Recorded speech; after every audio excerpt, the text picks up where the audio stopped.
A paz do Senhor aos irmãos, aqui pastor Paulo de Aranguá mais uma vez. Eu ia pregar uma palavra hoje sobre Davi, quando Natan foi falar com ele, mas Deus me chamou a atenção para um outro texto aqui, que está também em 2 Samuel, capítulo 16. Eu vou começar no versículo 5, que diz assim, 2 Samuel 16, versículo 5. E chegando Davi, o rei Davi, a Baurim, eis que dali saiu um homem da linhagem da casa de Saul, cujo nome era Simei, filho de Gera. E saindo ia amaldiçoando, e apedrejava com pedras a Davi e a todos os servos do rei Davi, ainda que todo o povo e todos os valentes iam à sua direita e à sua esquerda. E amaldiçoando-o, Simei assim dizia: Sai, sai, homem de sangue e homem de Belial. O Senhor te deu agora a paga de todo o sangue da casa de Saul, em cujo lugar tens reinado. Já deu o Senhor o reino na mão de Absalão, teu filho, e este agora na tua desgraça, porque és um homem de sangue. Então disse Abissai, filho de Zeruia, ao rei: Por que amaldiçoaria este cão morto ao rei, meu senhor? Disse: Deixai-me passar e lhe tirarei a cabeça. Disse, porém, o rei: Que tenho eu convosco, filhos de Zeruia?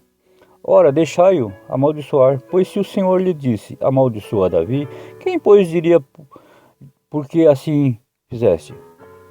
Disse mais Davi a Abissai e a todos os seus servos: Eis que meu filho, que descendeu de mim, procura a minha morte. Quanto mais ainda este filho de Benjamim? Deixa-o, que amaldiçoe, porque o Senhor lhe disse. Porventura o Senhor olhará para a minha miséria, e o Senhor me pagará com bem a sua maldição nesse dia? Davi não estava preocupado com quem estava tirando pedra nele.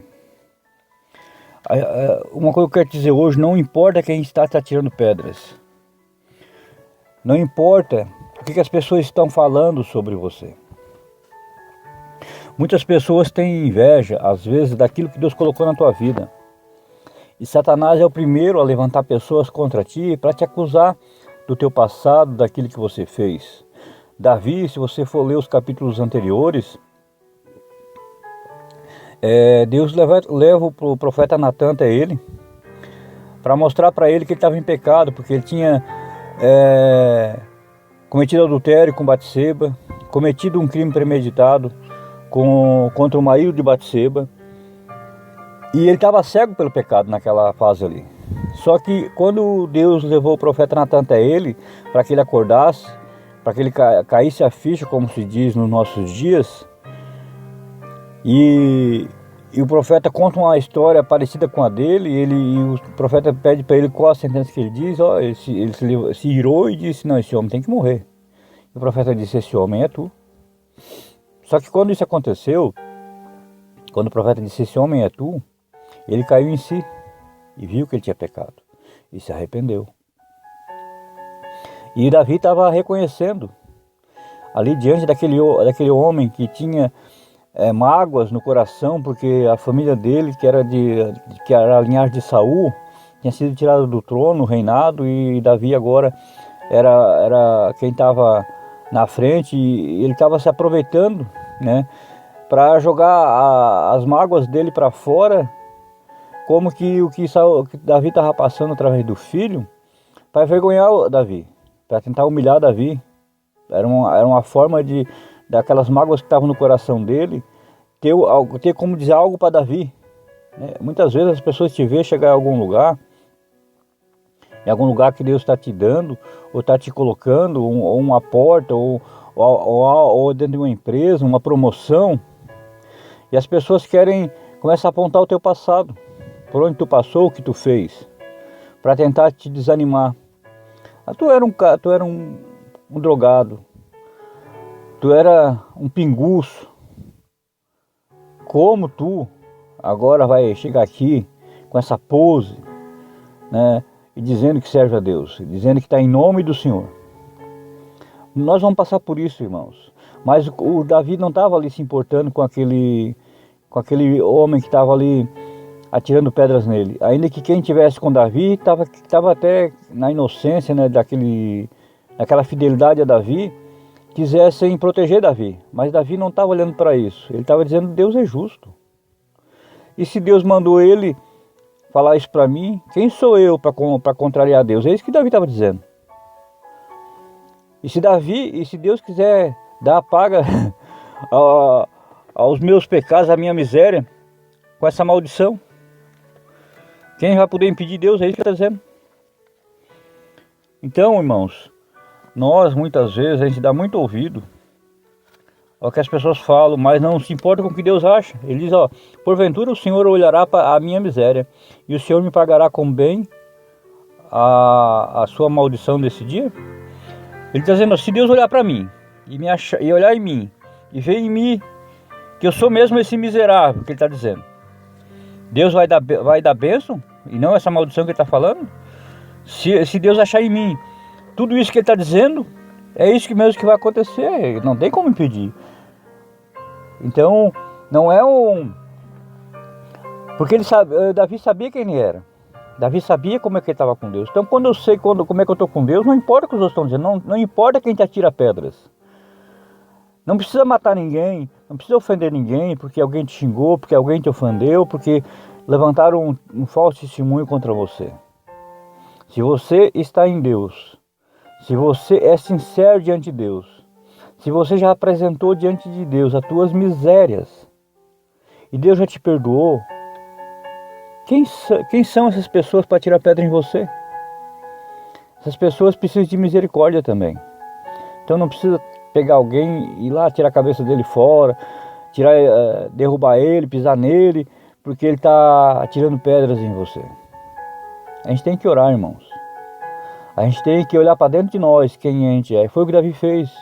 Eu sei quem eu sou. Se Deus olhar para dentro de mim e achar essa miséria que ele está falando, tudo que ele falou ali, e até porque o Davi sabia que ele tinha feito muita coisa errada no passado. Então, como o Davi agora se levantar contra alguém que em boa parte do que falou era verdade, né? Ele era um homem de sangue, ele matou quantas pessoas? Só claro, ele foi em missão muitas vezes em nome de Deus. Teve uma vez ali que ele foi sem direção de Deus, né? E a família, ele acabou perdendo toda a família, né? Depois Deus, por misericórdia, deu chance para ele ir lá e resgatar a família de novo, que a família dele foi levada cativa, e até dos soldados que estavam com ele. Mas Davi era um homem justo, íntegro.